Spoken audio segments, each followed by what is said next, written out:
भगवान महाशिवपुराणमध्ये सांगितलं, जो कोणी नामस्मरणाची व्याख्या किंवा रुद्राक्षाचा जो महिमा असतो, रुद्राक्षाचा महिमा काय आहे महाराज म्हणतात, त्या ठिकाणी जाणत असताना पहिला प्रथम एकमुखी,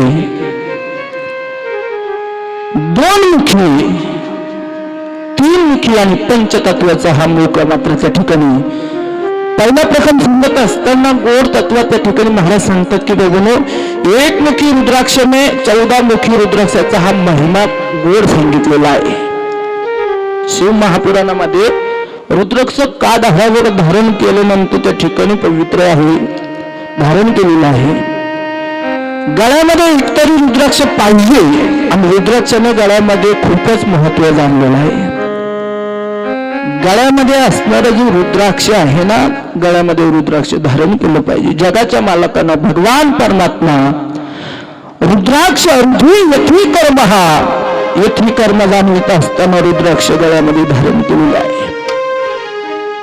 एकमुखी, दोनमुखी आणि 5 मुखी जरी असले, महाराज म्हणतात की बाबूंनो, एकमुखी जो रुद्राक्ष आहे तो लवकर मिळत नाही बरं का, कुठेच मिळत नाही. तुम्ही कितीही पळाले, कितीही शोधण्याचा प्रयत्न जरी केला, पण एकमुखी हा रुद्राक्ष कधीच मिळू शकत नाही.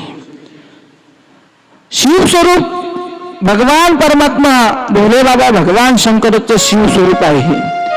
ज्याला जो एकमुख, खऱ्या अर्थाने महाराज म्हणतो एकमुखी जरी रुद्राक्ष मिळाला असेल, स्वरूप मात्र भगवान भोले बाबाचे स्वरूप आहे आणि स्वरूप जाणीत असताना मिळाला तर खूप भाग्यवान आहे बरं का. मिळालाच कदाचित तो खूप भाग्यवान आहे. तो भक्ती देतो आणि मुक्तीही देतो. फायदा देत असताना महाराज म्हणतात तिथं मुक्ती आहे, फायदा आहे भक्ती स्वरूपाला. आणि खऱ्या अर्थानं पुढे जात असताना दर्शन आणि ब्रह्मतत्वाचं पातक नष्ट करणारा हा एकमुखी रुद्राक्ष, एकमुखी रुद्राक्ष. म्हणून त्याकरता पूजा केलं तर लक्ष्मी प्राप्त होते. जी मनामध्ये इच्छा असेल, जेही मनामध्ये इच्छा असेल, ती मनामधली इच्छा मात्र एकमुखी त्या ठिकाणी असणार रुद्राक्ष ती आपली व्याकुळपणे वाट बघतो.